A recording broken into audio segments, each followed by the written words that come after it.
Yang berbahagia berjumpa kembali dengan saya Dr. Andri, spesialis kedokteran jiwa dari Rumah Sakit Omni Alam Sutra Tangerang.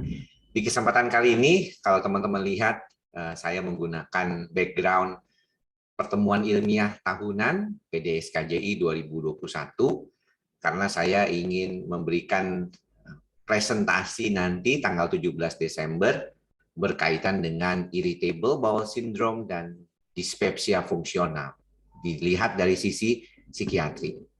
Nah, teman-teman mungkin menjadi menarik karena kalau kita melihat problem yang berkaitan dengan masalah gangguan lambung seperti dispepsia fungsional, IBS, irritable bowel syndrome, GERD fungsional, ini sebenarnya banyak ditemukan gejala-gejala yang berkaitan dengan masalah psikosomatik atau yang berkaitan dengan cemas dan depresi.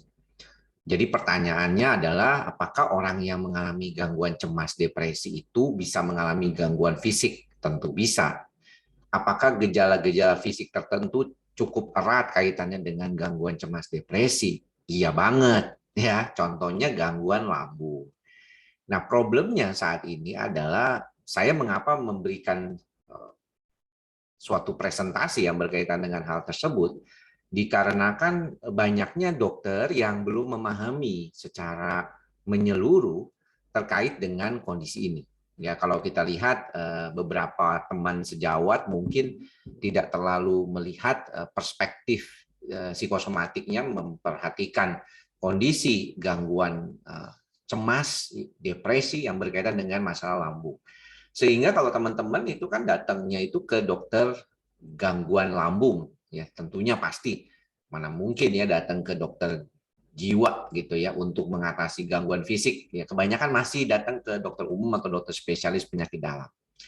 Nah sayangnya kalau beberapa dokter yang saya kenal seperti dokter Kakak itu beliau memang menjelaskan secara detail gitu bahwa oh ini Anda kayaknya mendingan datang ke dokter Andri aja deh atau ke dokter jiwa karena kelihatannya udah nggak ada lagi nih, sudah beres semuanya, dikaitkan dengan IBD-nya sudah benar, kondisi lambungnya sudah stabil. Ini mah kayaknya karena faktor stres yang terus-terusan terjadi di otak menyebabkan gangguan fungsional di lambung gitu. Makanya istilahnya dispepsia fungsional kan. Nah, gimana nih kalau demikian? Maka sebenarnya mau nggak mau sekarang ini kita mesti belajar untuk mengenali kondisi seperti ini. Beruntung pada Februari nanti saya punya kesempatan untuk mulai berkeliling kembali ke seluruh Indonesia dikaitkan dengan bagaimana mengedukasi pasien-pasien yang mengalami gangguan yang berkaitan dengan masalah fisik, medis, dan kecemasan. Nah, ini juga penting dikenali oleh teman-teman sejawat dokter lain. Nah, bagaimana kalau kita si awam ya pasien ini mengenali kondisi ini? Nomor satu yang perlu untuk diperhatikan adalah keluhannya. Nomor satu teman-teman ya. Kalau keluhan lambung itu biasanya membaik dalam jangka waktu 2 minggu sejak diobati. Itu nomor satu nih. Mengenali pertama kali. Teman-teman bisa datang ke dokter umum, ke dokter penyakit dalam.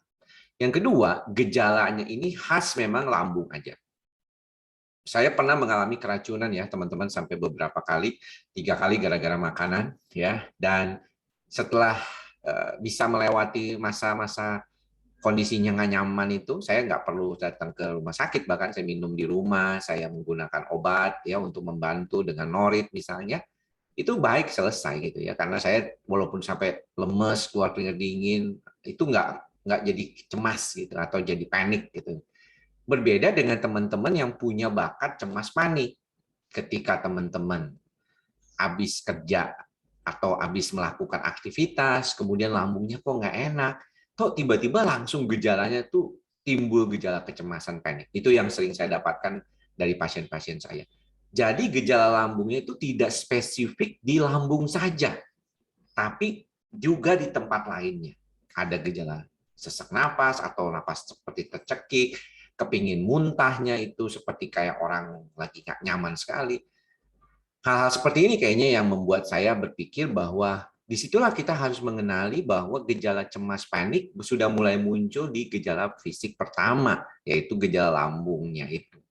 Sehingga orang kali sering salah gitu ya, melihat seperti itu. Apa yang mesti dilakukan kalau dengan keadaan itu? Maka pertama kali lakukanlah cek standar yaitu EKG. Buat teman-teman, cek standar dulu. EKG-nya lihat, oh ternyata EKG-nya bagus. Kalau perempuan mungkin jauh lebih enak karena jarang ya sakit jantung perempuan. Tapi kalau laki-laki, cek benar-benar nih. Karena takutnya mengalami suatu problematik ya terkait dengan hal tersebut. Yang kedua, yang perlu penting diperhatikan adalah kalau obat lambungnya itu sampai 2 minggu nggak ada perubahan, dan teman-teman malah merasakan kecemasan yang lebih dominan daripada gejala lambungnya, segeralah berobat ke dokter jiwa. Hal inilah yang paling penting, bagaimana dari awal kita tuh sudah lebih baik. Saya tadi barusan aja ketemu pasien yang membantu saya ya, tentunya adalah karena dia datang cepat. Dari sejak dia kena, dia langsung datang. Hanya dalam waktu selang 2 minggu dari sejak kena serangan panik. Itu pengobatannya tuh cepat, lebih baik ya. Jadi dia udah dalam waktu kondisi tertentu sudah oke. Dan memang pasien biasanya agak bandel ya. Jadi cuma minum obat 1 bulan, terus nggak mau berobat lagi gitu ya. Ya, tapi tadi dia datang hanya 4 bulan setelahnya, cuma minta cadangan aja deh dok. Katanya kalau nanti suatu saat ada gejalanya kambuh. Ya, saya sih, ya kan saya udah edukasi ya teman-teman, udah tahu lah ya bahwa sebenarnya pada kasus berat, sebaiknya minum obat teratur sampai 3 bulan minimal, kemudian nanti pelan-pelan turunin, baru lepas. Tapi ada yang nggak sabar 1 bulan dan dilepas karena enakan, jauh-jauh lebih enak, tapi kadang-kadang ada kemungkinan kambuhnya. Ya, tapi ya itu pilihan lah. Dan satu lagi, jangan cuma mikirin obat sebagai satu-satunya cara menyembuhkan. Yang penting bagaimana kita belajar ikhlas, sabar, sadar. Nah, kenapa? Karena kaitannya ikhlas, sabar, sadar ini adalah di korteks otak kita itu terbantu banget. Kalau kita lebih rasional, kita lebih sadar, lebih nyaman dengan diri kita, maka situasi kondisinya itu akan jauh lebih baik. Ya, teman-teman mungkin bisa perhatikan bahwa saya punya satu buku nih yang saya bawa. Kebetulan, sorry. Nah, buku ini saya sengaja bawa sebagai salah satu buku yang saya sering baca ya, berulang kadang-kadang. Ini judulnya, oh sorry, ini kayaknya ini. Ya, It's All in Your Mind.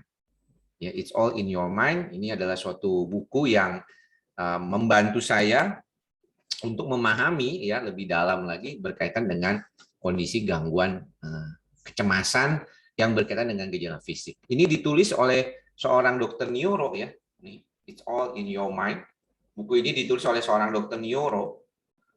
Ya, dan ternyata di dalam buku ini tuh banyak banget penyakit-penyakit yang seolah-olah tuh kayak penyakit ada dasar fisiknya, tapi ternyata pas dilihat tidak ada gitu ya. Jadi ini penting banget nih buat teman-teman untuk memahami ini sebagai salah satu hal yang harus diperhatikan. Jadi untuk mengenali kapan harus datang ke dokter jiwa atau mengenali psikosomatik lambung ini sebagai satu masalah, perlu kita jelaskan yang tadi ya, 2 minggu deh pertama kali. Kalau Anda 2 minggu udah datang ke dokter lambung tapi tetap kurang oke, plus ditambah gejala-gejala yang sepertinya kayaknya nggak sesuai dengan gejala lambung atau GERD, itu misalnya kita perlu telusuri apakah ada kecemasannya. Dan biasanya kalau kecemasannya lebih dominan, maka kelihatan banget orang itu jauh lebih sulit untuk sembuh daripada yang tidak ada gangguan cemasnya. Oke, teman-teman, semoga apa yang saya sampaikan bermanfaat. Jangan lupa kita punya mantra ya, ikhlas, sabar, dan sadar. Semoga semua makhluk berbahagia. Sampai bertemu lagi di lain kesempatan. Salam sehat jiwa. Bye-bye.